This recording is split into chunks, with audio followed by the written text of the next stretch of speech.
Post master Rabindranath Tagore. मुलाजमत शुरू करते ही पोस्ट मास्टर की तैनाती एक गांव में हुई। उलापुर एक बहुत छोटी सी बस्ती थी। करीब ही एक नील कोठी थी जिसके मालिक ने बड़ी कोशिशों से इस डाकखाने को कायम किया था। डाक बाबू ने कलकत्ता में परवरिश पाई थी। उनकी हालत उस उजड़े गांव में पानी से बाहर निकाली हुई मछली की सी हो रही थी। फूस के छप्पर से ढकी हुई एक अंधेरी कोठरी में डाकघर था। नजदीक ही सिवारों से भरा हुआ एक तालाब था और उसके चारों तरफ झाड़ झंकाड़। कोठी के मुलाजमीन को काम से कभी फुर्सत ही न हुई कि वो उनके पास आते। फिर वो लोग शोरफा में बैठने के लायक भी न थे। बात दरअसल ये है कि कलकत्ता वालों को बाहर वालों से मिलना जुलना ही नहीं आता। किसी अजनबी जगह पहुंचकर या तो वो अकड़ते फिरते हैं या अलग थलग रहते हैं। यही वजह थी कि डाक बाबू बस्ती वालों से घुल मिल न सके। हालांकि उन्हें काम ज्यादा नहीं रहता था, इसलिए जी बहलाने को कभी कभार वो शेर गोई की कोशिश करते। उनकी नज़मों का मौजू यही होता कि तमाम दिन बेले के पौधों का हवा में हिलना और आसमान पर बादलों का गुजरना देखकर जिंदगी बज़ाहिर खुश बसर हो रही है, लेकिन दिलों की हालत जानने वाला ही जानता है कि मैं क्या चाहता हूँ। अगर अलिफ लैला की कहानियों का कोई देव रात ही भर में शाखों समेत दरख्तों को उखेड़ कर पक्की सड़क बना दे और ऊंचे ऊंचे मकानों की कतारें बादलों को नजर से ओझल कर दें, तो इस नीम जहां को नई जिंदगी मिले। पोस्ट मास्टर की तनख्वाह बहुत ही थोड़ी थी। उन्हें अपना खाना आप ही पकाना पड़ता। उसी गांव की एक 12-13 साला मिस्कीन यतीम लड़की कामकाज में उनका हाथ बटा देती। उसके बदले उसे थोड़ा बहुत खाना मिल जाता। उसका नाम रतन था। उसके शादी ब्याह की कोई उम्मीद न थी। शाम के वक्त जब बस्ती के गौशालों से धुआं बल खाता हुआ निकलता, जंगल और झाड़ियों में झींगर शोर मचाते और वहां से दूर बस्ती के लोग नशे में मस्त होकर ढोल मजीरे बजाते और ऊंची आवाज से कीर्तन गाने लगते, उस वक्त हवा में बेले के पौधों को झूमता देखकर अंधेरी झोपड़ी में तन्हा बैठे हुए शायर का दिल भी नाच उठता। घर के अंदर टिमटिमाते हुए दिए की मध्यम रोशनी में बैठे हुए पोस्ट मास्टर बाबू पुकारते, रतन। रतन उसी पुकार के इंतजार में दरवाजे पर बैठी रहती, मगर एक ही आवाज में घर के अंदर दाखिल नहीं होती। कहती, क्यों बाबूजी, क्या है? पोस्ट मास्टर कहते, तू क्या कर रही है? रतन बताती, बाबूजी अभी चौके में चूल्हा सुलगाना है। पोस्ट मास्टर कहते, चौके का काम बाद में कर लेना, जरा चिलम तो भर ला। थोड़ी ही देर में गालों को फुलाकर चिलम फूंकती हुई रतन दाखिल होती। उससे चिलम लेकर पोस्ट मास्टर यकायक पूछ बैठते, रतन तुझे अपनी माँ याद है? वो कहती, ये तो एक लंबी कहानी है, कुछ याद है कुछ नहीं। माँ से ज्यादा बाप ही मुझे चाहता था। बाप की कुछ कुछ याद बाकी है। शाम को बाप काम से लौटता, ऐसी ही 1-2 शामों का नक्शा उसकी आंखों के सामने आ जाता। बातों बातों में रतन पोस्ट मास्टर के पाँव के पास बैठ जाती। उसे याद आता कि उसका एक छोटा भाई था। अरसा हुआ बरसात के मौसम में एक दिन दोनों ने मिलकर एक छोटे से तालाब पर दरख्त की टूटी टहनी से झूठ मूठ मछली का शिकार खेला था। जिंदगी के बड़े बड़े वाकयात में से यही सबसे ज्यादा उसे याद आया करता है। इसी तरह बातों बातों में रात ज्यादा हो जाती तो पोस्ट मास्टर को खाना पकाने में सुस्ती मालूम होती। रतन जल्दी जल्दी चूल्हा सुलगाकर 2-4 रोटियां सेंक लेती। दिन का बचा हुआ सालन होता, उसी से दोनों का रात का खाना हो जाता। कभी कभी शाम को उसी फूस की बड़ी कोठरी के एक कोने में ऑफिस की चौकी पर बैठे पोस्ट मास्टर अपने घर की बातें उससे किया करते। छोटे भाई, माँ और बड़ी बहन की बातें, घर से दूर तन्हाई में जिनकी याद दिल को सताया करती, उनकी बातें, दिल में जो बातें अक्सर आया करती और जिन्हें नील कोठी के अमले वालों के सामने कहना किसी हालत में भी मुनासिब न था। वो बातें एक अनपढ़ छोटी लड़की से कह जाने में उन्हें कोई झिझक महसूस न होती। आखिर ऐसा हुआ कि लड़की बातचीत में उनके घर वालों का जिक्र माँ, बहन और भाई कहकर पुराने जान पहचान वालों की तरह करती। यहाँ तक कि लड़की ने अपने नन्हे से दिल में उन लोगों की ख्याली तस्वीर भी बना ली। बरसात की एक दोपहर को जब आसमान साफ था और कुछ गर्मी लिए हुए हल्की हल्की हवा चल रही थी, धूप लगने पर भी भीगी हुई घास और पत्तियों से एक तरह की सौंधी खुशबू आ रही थी। मालूम हो रहा था कि थकी मांदी जमीन की गर्म सांस बदन पर लग रही है। कोई जिद्दी चिड़िया दरबार कुदरत में दोपहर से दर्द भरी आवाज के साथ अपनी फरियाद की रट लगाए जा रही थी। उस वक्त पोस्ट मास्टर का कोई मशगला न था। बारिश से धुले हुए खुशनुमा पौधों का हवा में झूमना और धूप में चमकते हुए पानी से खाली तह बतह बिखरे हुए सफ़ेद बादलों का मंडलाना उस दिन वाकई देखने के काबिल था। पोस्ट मास्टर ये समा देख रहे थे और दिल में सोच रहे थे, काश उस घड़ी कोई अपना प्यारा नज़दीक होता। एक निहायत मोहब्बत भरी प्यारी इंसानी मूरत। उन्हें मालूम हो रहा था कि उस दिन चिड़िया भी बार बार यही कह रही थी और दरख्तों के साए तले दोपहर के सन्नाटे में शाखों का भी यही कहना था। न किसी को इसका यकीन आ सकता था, न किसी को इसका पता चल सकता था, लेकिन लंबी छुट्टियों के दिन दोपहर की खामोशी में एक छोटे से गांव के कम तनख्वाह पाने वाले सब पोस्ट मास्टर के दिल में इसी तरह के ख्यालात पैदा हुआ करते थे।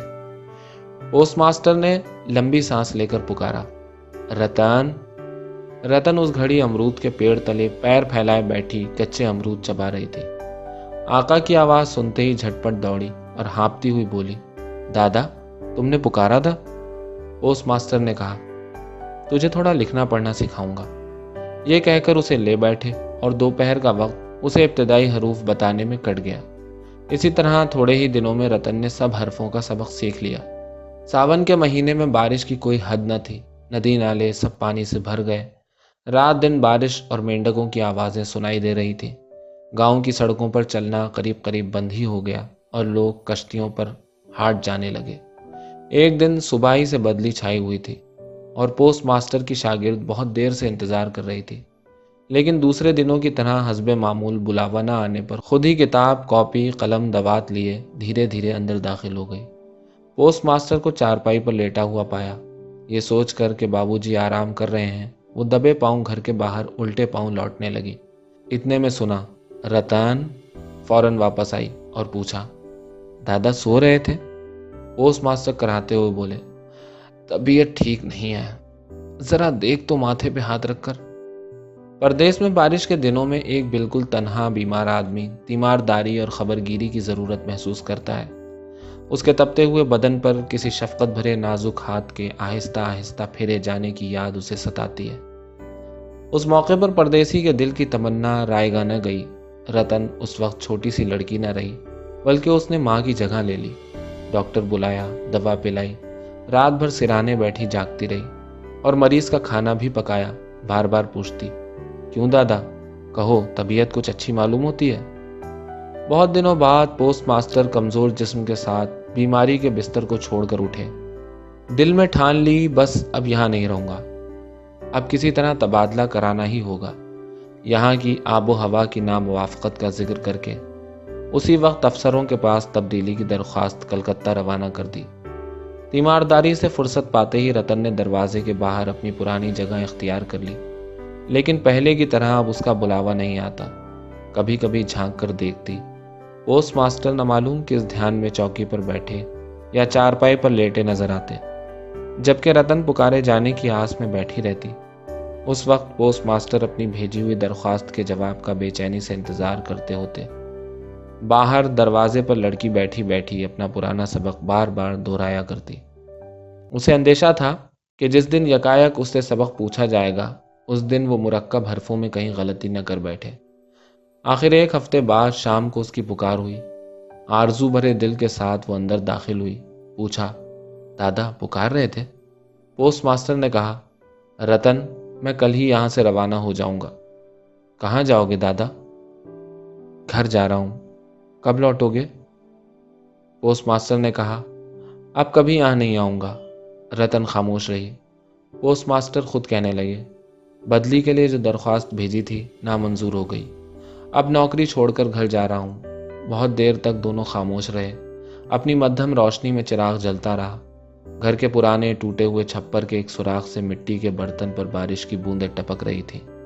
कुछ देर बाद रतन रोटी पकाने के लिए धीरे धीरे चौके में गई। हर रोज की तरह जल्दी जल्दी ना पका सकी। शायद तरह तरह के ख्यालात उसके दिमाग में चक्कर लगा रहे थे। पोस्ट मास्टर खा चुके तो लड़की ने उनसे पूछा, दादा मुझे भी अपने साथ ले चलोगे? पोस्ट मास्टर हंसकर बोले, یہ کیسے ممکن ہو سکتا ہے؟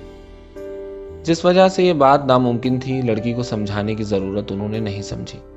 ساری رات سوتے جاگتے پوسٹ ماسٹر کی ہنستی ہوئی آواز، یہ کیسے ممکن ہو سکتا ہے، لڑکی کے کانوں میں گونجتی رہی۔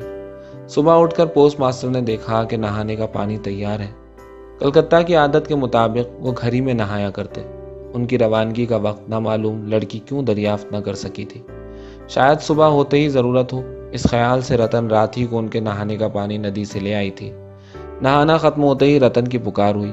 رتن چپ چاپ گھر میں داخل ہوئی۔ کیا حکم ہو، اس انتظار میں اس نے آقا کی طرف نظر اٹھائی۔ آقا نے کہا، رتن، میری جگہ پر جو صاحب آئیں گے تمہارے بارے میں اچھی طرح انہیں سمجھا کر جاؤں گا۔ وہ میرے ہی طرح تمہارا خیال کریں گے۔ میں جا رہا ہوں، اس کی کوئی فکر نہ کرنا۔ اس میں کوئی شک نہیں کہ یہ الفاظ گہری محبت اور سچی ہمدردی سے بھرے ہوئے دل سے نکلے تھے، لیکن عورتوں کے دل کو کون سمجھے۔ رتن نے بارہا اپنے آقا سے ناراضگی کی باتیں خاموشی کے ساتھ سنی تھی، لیکن ان کی یہ پیار کی باتیں برداشت نہ کر سکی۔ اچانک بلبلا کر رو پڑی اور کہا، نہیں نہیں، کسی سے کچھ کہنے کی ضرورت نہیں، میں کسی کے پاس رہنا نہیں چاہتی۔ پوسٹ ماسٹر رتن کی اس کیفیت سے واقف نہ تھے، وہ حیران رہ گئے۔ نئے پوسٹ ماسٹر آ پہنچے، انہیں کل چارٹ سمجھا کر پرانے پوسٹ ماسٹر جانے کو تیار ہوئے۔ جاتے وقت رتن کو بلا کر کہا، رتن، تمہیں کبھی کچھ دے نہ سکا تھا، آج جاتے وقت کچھ دیے جا رہا ہوں، اس سے چند روز آرام سے گزر جائیں گے۔ تنخواہ کے روپے جو ملے تھے ان میں راستے کا خرچ رکھ کر باقی روپے جیب سے نکالے اور رتن کو دینے لگے۔ رتن ان کے دونوں پاؤں پر گر کر بولی، دادا، تمہارے پاؤں پکڑتی ہوں، مجھے کچھ دینے کی تکلیف نہ کرو، میرے لیے کچھ بھی فکر نہ کرو۔ اتنا کہہ کر وہ وہاں سے بھاگ گئی۔ پوسٹ ماسٹر نے ٹھنڈی سانس لی، ہاتھ میں کینوس کا بیگ اور کندھے پر چھتری رکھی، پلی کے سر پر سبز اور سفید دھاری دار بکس رکھ کر دھیرے دھیرے ناؤ کی طرف بڑھے۔ جب ناؤ پر سوار ہوئے اور ناؤ کھل چکی اور برسات کی ابلتی ہوئی ندی سے زمین کے امٹتے ہوئے آنسو چاروں طرف ڈبڈبانے لگے، اس وقت انہیں بہت ہی دکھ محسوس ہوا۔ ایک معصوم لڑکی کی غمزدہ صورت ایک پوشیدہ اور بے پایان درد دل کا اظہار کرنے لگی۔ ایک مرتبہ جی چاہا کہ لوٹ جائیں اور دنیا کی ٹھکرائی ہوئی اسی مسکین لڑکی کو اپنے ساتھ لے آئیں، مگر اس وقت بادبان ہوا کے رخ پر تھا اور دھارا تیز چل رہا تھا۔ گاؤں کو چھوڑ کر کشتی ندی کے کنارے شمشان تک جا چکی تھی۔ بہتے دریا میں کشتی پر سوار مسافر کے اداس دل میں خیال پیدا ہوا کہ زندگی میں ایسی جدائی اکثر ہوا کرتی ہے، لوٹنے سے کیا فائدہ، دنیا میں کوئی کسی کا نہیں ہوتا۔